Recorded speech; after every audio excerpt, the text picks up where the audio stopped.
অক্টোবরে বঙ্গোপসাগরে অন্তত 1 থেকে 3টি লঘুচাপ সৃষ্টি হতে পারে। এর মধ্যে একটি নিম্নচাপ বা ঘূর্ণিঝড়ে রূপ নিতে পারে বলে জানিয়েছে আবহাওয়া অধিদপ্তর।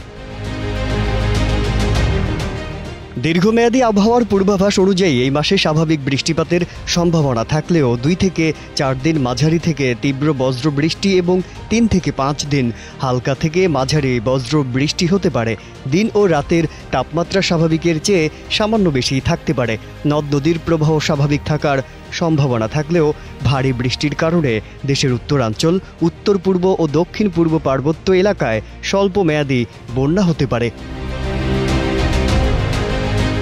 আবহাওয়া অধিদপ্তরের তথ্যমতে গেল মাসে ঢাকা, ময়মনসিংহ, রংপুর, রাজশাহী, চট্টগ্রাম, খুলনা ও বরিশাল বিভাগে স্বাভাবিক অপেক্ষা কম এবং সিলেট বিভাগে স্বাভাবিক অপেক্ষা বেশি বৃষ্টিপাত হয়েছে।